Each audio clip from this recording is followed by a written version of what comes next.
Hi hello friends, అందరూ ఎలా ఉన్నారండి? మేమైతే బాగున్నాము. లాస్ట్ వీడియోలోనైతే ఆయనకి ఫీవర్ ఇస్తుందని చెప్పినా కదా, ఇంకా 2 డేస్ అయినా కూడా అసలు ఫీవర్ తగ్గట్లేదు అన్నట్టు. ఏం తినట్లేదు, మొత్తం సగం అయిపోయిండు ఫీవర్ దెబ్బకైతే. కొంచెం బనానా ఉంటే సగం తింటా మమ్మీ అని అంటే ఇచ్చిన, పాపం అది కూడా తినలే. ఇంకా కఫ్ అయితే ఘోరంగా వస్తుంది, అందుకనే ఇక బనానా కొంచెం తీయగా ఉంటుంది కదా, మళ్ళీ నంచులాగా వస్తుందని వద్దని చెప్తుంటే ఇక తింటా అని ఏడిస్తే కొంచెం ఇచ్చిన అన్నట్టు. ఇంకా అది కూడా తినలే, సగం మొత్తం ఇక ఆడనే పెట్టేసిండు అన్నట్టు. ఇక ఆరెంజెస్ ఉంటే అవన్నీ కట్ చేసి ఇస్తే తింటాడా, ఆయన ఇస్తే ఏం తినట్లే అన్నట్టు. మొత్తం ఇక పెద్దవాళ్ళకి నోరంతా ఎట్లా అవుతుంది కదా ఫ్రెండ్స్ ఫీవర్ వస్తే. ఇంకా చిన్నోడు వానికి ఎట్లుంటుంది చెప్పండి. ఇక మా హస్బెండ్కి అయితే మార్నింగ్ 6కే డ్యూటీ ఉండే అన్నట్టు. ఇక ఫీవర్ అయితే బాగా వస్తుండే, ఇంక అందుకని చెప్పి ఇంక ఒక్కదాన్ని ఇద్దరిని హ్యాండిల్ చేయలేము కదా అని చెప్పి ఇక మా నాన్నకైతే ఫోన్ చేసి మా అమ్మనైతే పంపు అని చెప్తే ఇంక మా అమ్మ పొద్దుగాలని ఇంకా బస్ ఎక్కి అయితే వచ్చింది అన్నట్టు. అయితే మాది గండిపల్లి చూసిన తర్వాత అక్కడ నుంచి ఇక బస్సెస్ ఆటోస్ అవన్నీ కూడా టైంకే ఉంటాయి. ఆ టైం ఒక 5 నిమిషాలు అటు ఇటు అయింది అనుకోండి, ఆ బస్సులు ఆటోలు అన్నీ పోతాయి అన్నట్టు. ఇక అట్లా మా అమ్మకి అయితే బస్ మిస్ అయిందట. ఇంక మా నాన్ననైతే ఉస్నాబాద్ వరకు డ్రాప్ చేయడానికి వచ్చింది. ఇక ఆయనకి ఫీవర్ వస్తుంది కదా అని చెప్పేసి ఇక ఫిష్ అయితే ఇప్పించి తీసుకెళ్ళమని చెప్పి అయితే ఇప్పించిందట. ఇంకా ఇప్పుడైతే సీతాఫలం సీజన్ కదా ఫ్రెండ్స్, ఇక ఫస్ట్ కాసిన పండ్లట అవి అయితే మా కోసం అయితే తీసుకొచ్చింది. ఇక మా హస్బెండ్కి అయితే సీతాఫలాలు అంటే చాలా ఇష్టం అన్నట్టు. ఇక పెళ్ళైన స్టార్టింగ్లో అయితే ఇంకా కాటన్ బాక్సులు 2 అట్లా పంపిస్తుండే. కాకపోతే ఇప్పుడు కోతులు బాగా అయినాయి కదా ఫ్రెండ్స్, దానివల్ల అసలు చెట్ల పైన కాయలే ఉంచట్లే అంట. ఇక అక్కడొకటి దొరికినాయి, ఇంకా తీసుకొచ్చింది. ఇవే ఫస్ట్ కాయలు, ఇంకా మేము కూడా తినలే అని చెప్పి చెప్తుంది అన్నట్టు. ఇక నేనైతే అసలు ఏం పని కాకుండా వాడు ఒక సైడ్ ఫీవర్ అని ఏడుస్తున్నాడు, ఇంకా పాపను చూసుకోవాలి. ఇక పాపకు ఒక్కదానికి ఫ్రెష్ అప్ చేసి ఉండే అనుకుంటా. ఇక మళ్ళీ ఇంట్లో పనులన్నీ చేసుకోవాలి. వీళ్ళకి డ్యూటీ ఉండేది ఇంకా నైట్ 11కి అట్లా తెలుస్తుంది, లేకపోతే మార్నింగ్ అనేది తెలుస్తుంది. సడన్గా ఎప్పుడు పడేది తెలియదు కదా, అందుకని చెప్పేసి ఇక దేనికన్నా రెడీ ఉండాలన్నట్టు. అందుకని ఇంక పని అయితే ఇంక ఒక్కదాన్ని నిదానంగా చేసుకుంటున్నాయి. ఇంకా మా అమ్మ వస్తే కొంచెం హెల్ప్ చేస్తుంది బాగానే, ఇక పిల్లలను పట్టుకోవడం కానీ ఇంకా బోర్డు ఇట్లా ఉన్నాయి. ఇంకా అమ్మాయిలు చేస్తారు కదా ఫ్రెండ్స్. ఇక్కడనైతే నేను కర్రీ అయితే చేసేస్తున్నాను. అప్పటి వరకు అసలు ఏం తినలేకుండే, మధ్యాహ్నం ఇక 1:32 అవుతుండే. ఇక పిల్లలతోనే అవుతుండే. ఏడుస్తున్నారు ఇద్దరు. ఇక అయానికి అయితే ఫీవర్ స్టార్ట్ అయితే ఇట్లా బాగా హై ఫీవర్ వచ్చేస్తున్నది అన్నట్టు. ఇక కొంచెం సిరప్ తాగినంతసేపే మంచిగా ఉంటున్నాడు. ఇక పాపనైతే ఆమె నిద్రనైతే కొంచెం సేపే ఉంటుంది కదా. ఇక ఈడనైతే అయ్యాను ఏం తింటలేడని అమ్మకైతే ఫ్రూట్స్ తీసుకురమ్మని చేస్తే పంపుతున్నా అన్నట్టు. అయితే ఫ్రూట్సే తీసుకొచ్చేది కానీ అవి సీతాఫలాలు బాగా బరువైతున్నాయట సంచి, అందుకని చెప్పేసి ఇంకా తీసుకురాలేదట. మధ్యలో ఎక్కడ ఆగకుండా వచ్చేసింది. మళ్ళీ రోడ్ మీద నుంచి బస్ దిగి ఇక్కడ ఇంటి వరకు నడుచుకుంటూ రావాలి. ఇంకెవరు లేరు కదా, ఆటోస్ చాలా రేర్ ఉంటాయి అన్నట్టు లోపల రావడానికి. ఇక ఈడనైతే మళ్ళీ వదిలినా అన్నట్టు. ఈ కివీ ఫ్రూట్ డ్రాగన్ ఫ్రూట్ అలాంటివి తీసుకురావడానికి నచ్చినాయి కొన్ని అని చెప్పి అయితే డ్రాగన్ ఫ్రూట్ అయితే దొరకలేదట, ఓన్లీ కివీ ఫ్రూట్ అయితే తీసుకొని వచ్చింది అన్నట్టు. ఇక వాడైతే కివీ అయితే తిననుండే. కొంచెం తింటే కొంచెం మనసుకు తృప్తిగా అనిపిస్తుంది కదా, అసలు ఏం తింటలేడు. ఏమైనా తింటావారా అని అడిగితే అసలు ఏం వద్దు మమ్మీ అని అంటున్నాడు. కొంచెం అట్లా బియ్యపు అట్లా వేస్తారు కదా, అట్లా కూడా వేసి ఇచ్చినా అసలు ఏం తింటలేడు, వద్దనే చెప్తున్నాడు అన్నట్టు. ఇక్కడనైతే ఇంకా కివీ అయితే తినిపించేస్తున్నాము. తినిపించిన తర్వాత కొంచెం సిరప్ తాగించి పడుకోబెడితే ఇంకా ఫీవర్ అట్లనే వస్తుండే, బాగా మస్తు వస్తుంది. ఇక మధ్యాహ్నం వరకు అట్లనే వస్తుండే అన్నట్టు.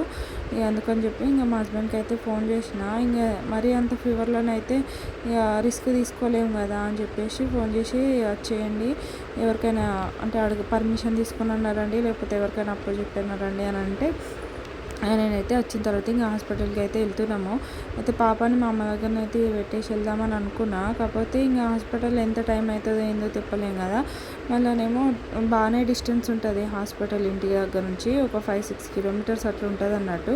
ఇక అందుకని చెప్పి మళ్ళీ ట్రాఫిక్లో పాప ఏడుస్తూ ఉండేది. మా అమ్మ దగ్గర ఇంకా ఫోన్ లేదన్నట్టు, పాప ఎట్లుంది ఏంటిది అని చెప్పి తెలుసుకోవడానికి. అందుకని చెప్పేసి ఇక తీసుకెళ్ళిండడం, ఇంకా ఏదైతే అది అయిందని చెప్పేసి ఇక పాపని ఇంట్లో వదిలేసి వెళ్తే మళ్ళీ అది పాపని పడుకున్నదో ఏం చేస్తుందో మళ్ళీ టెన్షన్ అవుతూ ఉంటుంది కదా. ఇటు హాస్పిటల్లో సరిగ్గా చూపించలేమో, అటు ఇంటి దగ్గర పాప దగ్గర మనసు కొట్టుకుంటూ ఉంటుంది. అందుకని చెప్పి ఇక తినిపించి అయితే కొంచెం తినిపించేసిన, మళ్ళీ ఎంత టైం అవుతుందో ఏందో అని చెప్పేసి హాస్పిటల్కి అయితే వచ్చేసినాం అన్నట్టు.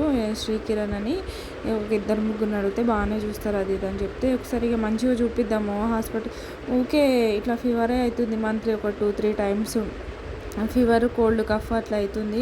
అసలు ఏంటిది కావచ్చు రీజన్ అని చెప్పేసి ఒకసారి చూపిద్దాం మంచిగా అని చెప్పేసి హాస్పిటల్కి అయితే వచ్చినాం అన్నట్టు.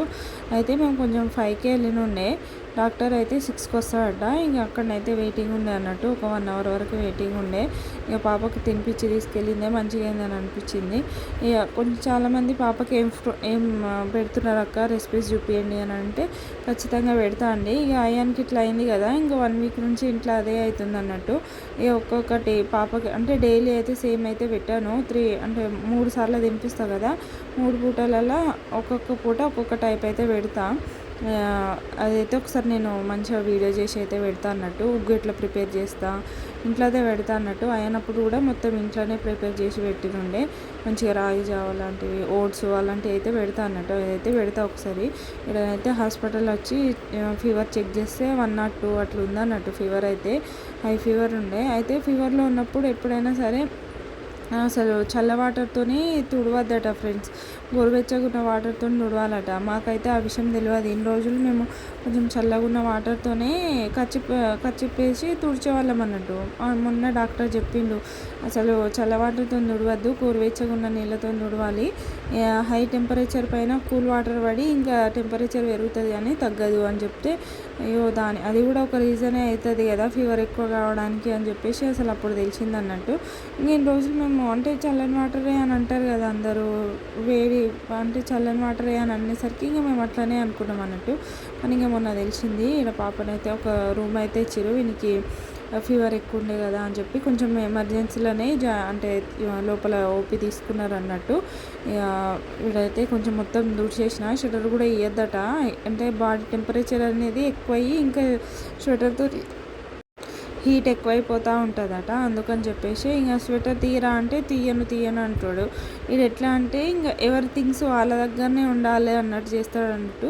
ఇప్పుడు నాకు సంబంధించినవన్నీ నేనే ముట్టుకోవాలి, నా దగ్గరనే ఉండాలంటాడు. చెల్లెకి సంబంధించింది చెల్లెనే, నాన్నకు సంబంధించింది నాన్ననే, అయ్యానికి సంబంధించింది అయ్యాన్ని అట్లా ఇంకా ఒకరిని ముట్టుకొనియాడు అయ్యానైతే.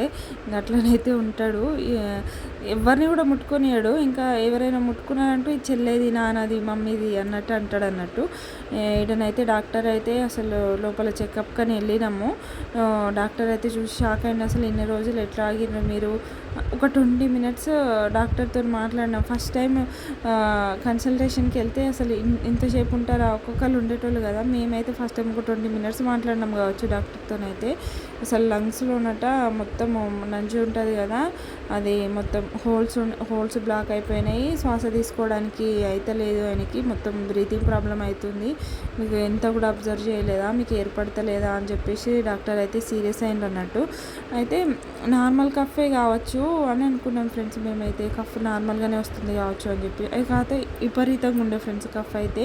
ఇక డే అంతా నైట్ అంతా అట్లా కఫ్ వస్తుంది అన్నట్టు. అది సిరప్ కూడా పోస్తున్నాం కదా తగ్గుతుందిలే అని అనుకున్నాము. కానీ నంజు వచ్చేసిందట. నంజు వల్ల హోల్స్ కూడా బ్లాక్ అయినాయట. ఇక బ్రీతింగ్ ప్రాబ్లం అవుతుంది అట. అసలు నేను కివీ ఫ్రూట్ తినిపించినప్పుడు ఇట్లా ఎందుకు శ్వాస తీసుకుంటున్నాడు, ఇట్లా బాగా కొంచెం హెవీగా తీసుకుంటున్నాడు. అయితే టెంపరేచర్ ఎక్కువ ఉంది కదా దానివల్ల తీసుకుంటున్నాడేమో.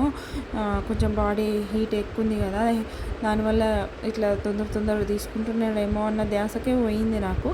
కానీ డాక్టర్ అయితే చూసి షాక్ అయినరు. ఒకసారి అయితే మొత్తం కఫ్ అంతా తగ్గినాక ఒకసారి మళ్ళీ తీసుకురండి, చూద్దాము అసలు ఇది ఇప్పుడే వచ్చిందా మళ్ళీ ఉంటుందా పోతుందా అనేది అయితే చూద్దాం, ఒకసారి క్లారిటీగా చూసి చెప్తా అని అయితే చెప్పినారు. మళ్ళీ ఇంకా వ్యాక్సిన్ అని చెప్పినా కదా అది కూడా వేపిస్తాము. జ్వరం మొత్తం తగ్గినాకనైతే మనకైతే ఖచ్చితంగా వేపేయాలి ఫ్రెండ్స్. ఊకేనే సిక్ అవుతాడు. ఇంత ఫ్రూట్స్ ఎంత ఇష్టంగా తింటాడు తెలుసా ఫ్రెండ్స్. అసలు ఫ్రూట్స్ వానిలాగా ఏ పిల్లలు తినరు కావచ్చు, ఫ్రూట్స్ అంత మంచిగా తింటాడు. అయినా కూడా వానికి ఇక ఇన్ని ప్రాబ్లమ్స్ వస్తున్నాయి అన్నట్టు హెల్త్ పరంగా.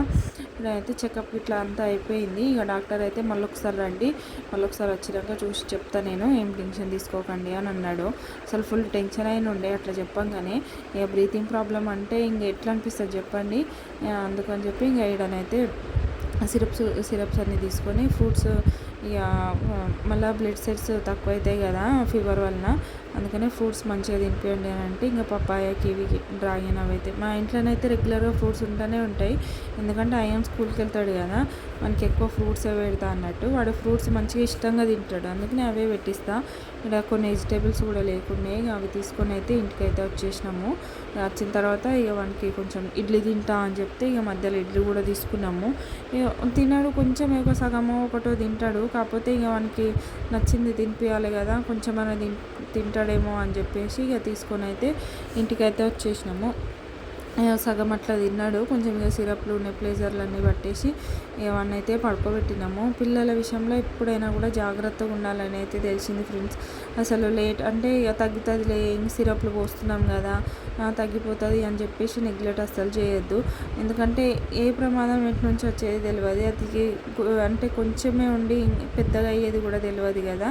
ఇప్పుడైతే మాకు అట్లనే అనిపిస్తుంది. ఇక మొత్తం ఒకసారి అంటే దగ్గంతా కూడా ఒకసారి తగ్గినాక మళ్ళీ ఒకసారి అయితే తీసుకుపోయి అసలు మళ్ళీ రాకుండా ఏం చేయాలి, ఏంటిది, మళ్ళీ ఇప్పుడే వస్తుందా లేదా అని అయితే తెలుసుకోవాలి. ఈ వీడియోనైతే ఇంతే ఫ్రెండ్స్. ఎవరికైనా నచ్చితే లైక్ చేసి